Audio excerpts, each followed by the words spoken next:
Alors donc dans cette partie, on va étudier la notion d'isomorphisme. Alors un isomorphisme, c'est une application linéaire qui a une propriété supplémentaire, c'est d'être bijectif. Donc c'est une application de E vers F qui conserve l'addition et la multiplication et qui en plus est bijective.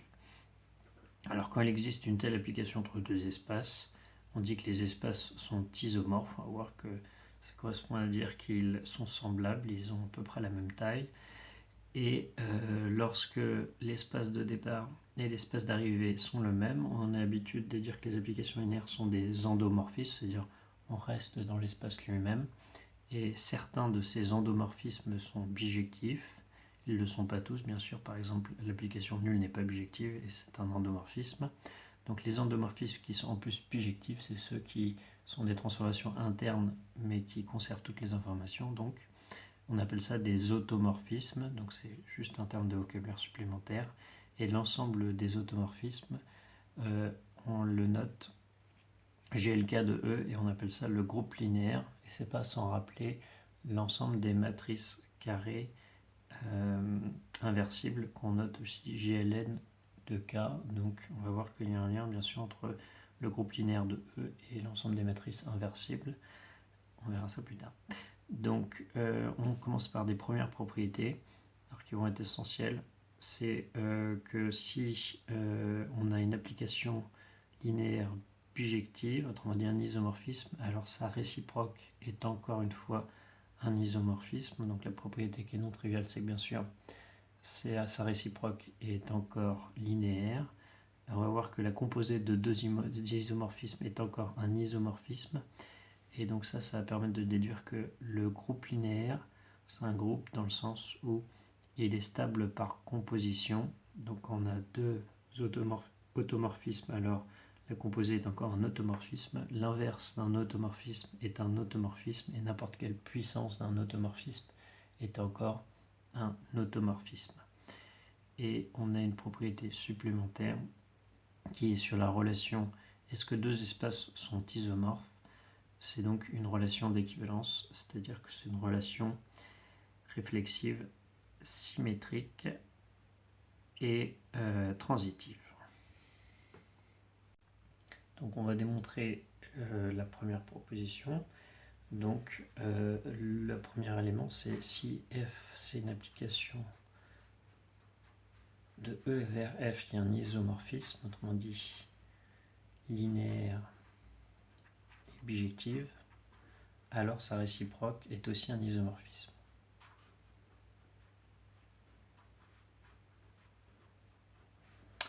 Est un isomorphisme. Alors déjà, isomorphisme, ça se découpe en deux propriétés, c'est linéaire et bijective. Alors déjà, ce qui est évident, en tout cas ce qu'on sait bien, c'est que la réciproque d'une application bijective est encore bijective.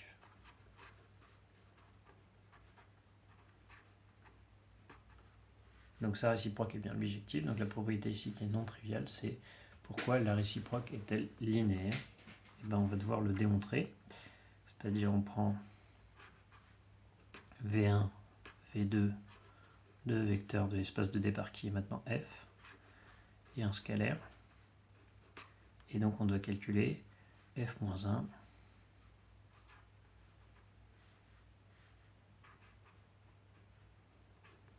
de V1 plus lambda V2. Alors on ne peut pas calculer directement F-1 parce que la seule chose qu'on sait sur F, c'est que c'est une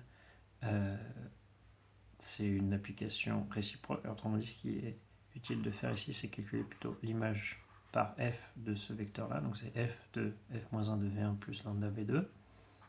Alors ça, étant donné que l'un est une réciproque de l'autre, ça nous fait simplement V1 plus lambda V2. Et ce qu'on va pouvoir dire, c'est que V1, c'est un élément de F. Autrement dit, il s'écrit comme étant,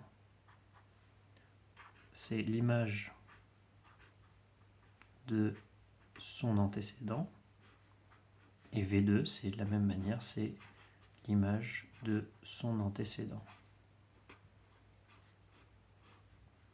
Donc on utilise finalement deux fois ici que, une fois ici, là, que les applications sont réciproques l'une de l'autre, et une seconde fois ici que c'est des réciproques l'une de l'autre. Et après, ce qu'on va pouvoir remarquer, c'est que on a l'application f ici et ici, autrement dit, c'est la combinaison linéaire d'images par f, donc ça vaut f de f-1 de v1 plus lambda f-1 de v2. Ici on a utilisé bien sûr le fait que f est linéaire, alors qu'à l'étape du dessus on a utilisé que f est bijective. Et ce qu'on va dire au final, c'est que on a f de x1 égale f de x2, donc x1 égale x2, c'est-à-dire ce qui est en argument de f, c'est la même chose.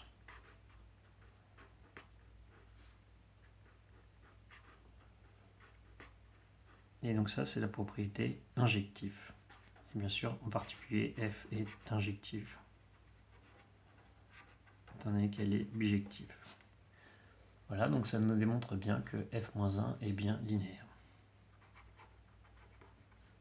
Alors, en termes de notation, on a donc f-1, c'est une application linéaire de f vers e, mais elle est également bijective, on avait dit. Donc la conclusion, c'est que f-1, c'est un isomorphisme, et en termes de notation, on a cette notation-là, c'est un isomorphisme de f vers e, et on peut préciser le corps de base. Voilà donc pour le premier point. Ensuite, le second point, c'est la composée de deux isomorphismes et encore un isomorphisme. Alors finalement, on va avoir quelque chose d'assez simple, car on part de f et g qui sont tous les deux linéaires et bijectifs. On sait que la composée de deux applications linéaires est encore linéaire. C'était une des premières propriétés qu'on a vues dans ce chapitre. Et on sait que la composée de deux applications bijectives est bijective. D'ailleurs, on peut préciser que on connaît même l'application réciproque. C'est donc la composée des réciproques, mais dans l'ordre inverse. Donc finalement, la composée est linéaire, la composée est bijective. Donc ça c'était dans un chapitre plutôt dans l'année sur les applications. Donc la composée est linéaire et bijective, autrement dit, c'est un isomorphisme.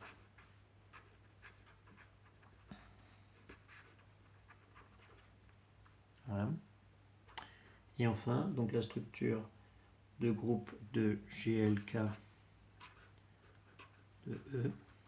Donc, dans le cadre des applications linéaires, on prend l'habitude d'avoir une lettre calligraphiée pour le G. Donc ça, c'est stable par combinaison. Alors, pourquoi ? Parce que si on a deux automorphismes, alors la composée est encore linéaire et bijective, autrement dit, c'est justement la propriété qui est juste au-dessus. G rond F appartient à GLK de E. Ça, c'est une conséquence de ce qui est dessus.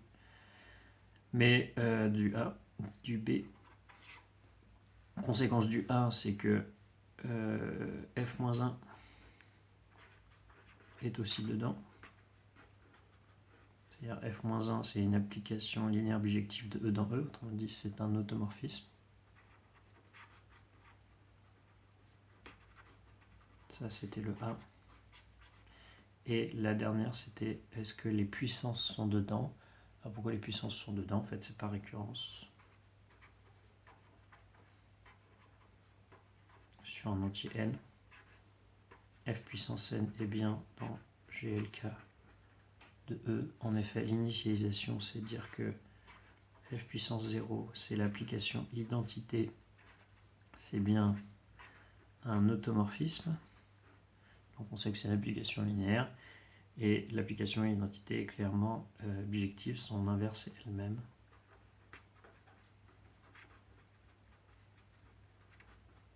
Voilà. Et les réalités, c'est donc on suppose que f puissance n est un automorphisme.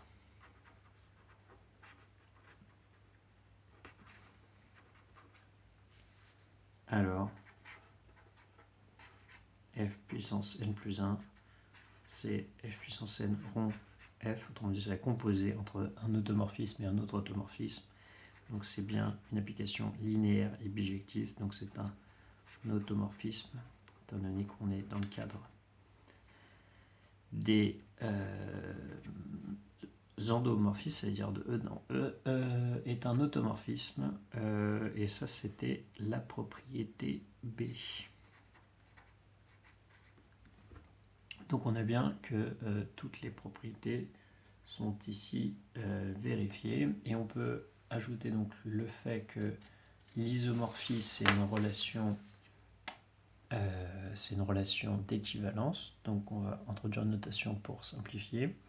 On va pouvoir noter E est isomorphe à F. Ça c'est si et seulement si il existe une application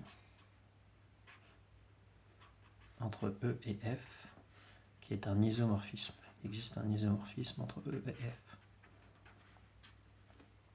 S'il n'en existe pas, ils ne sont pas isomorphes. Donc il y a trois propriétés vérifiées. La première c'est réflexif. Donc la question c'est est-ce qu'il existe un isomorphisme entre E et E? Autrement dit, est-ce que E est isomorphe à E? Oui, car il y a l'application identité qui est bien une application de E vers E qui est donc linéaire et bijective.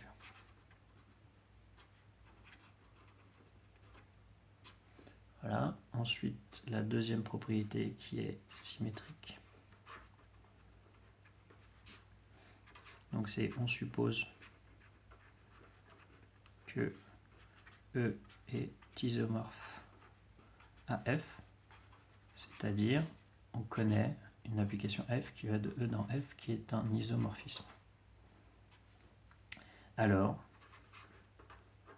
la proposition précédente démontre que F-1 qui va de E dans F est un isomorphisme. Donc il existe bien une application de F vers E, c'est-à-dire que F est isomorphe à E. Ça c'était la propriété, le A. Et la dernière, ça serait transitive. Transitive, on suppose donc que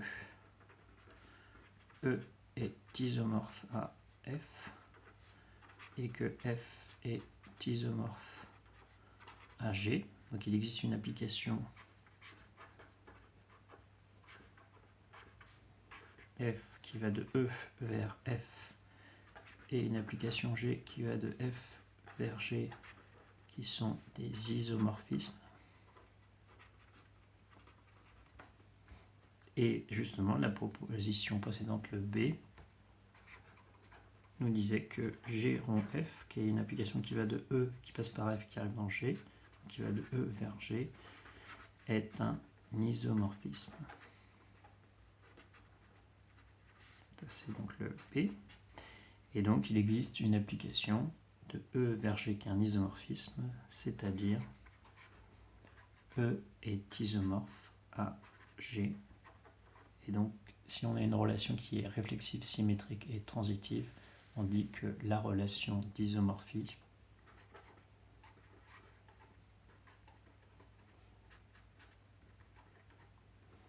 est une relation d'équivalence.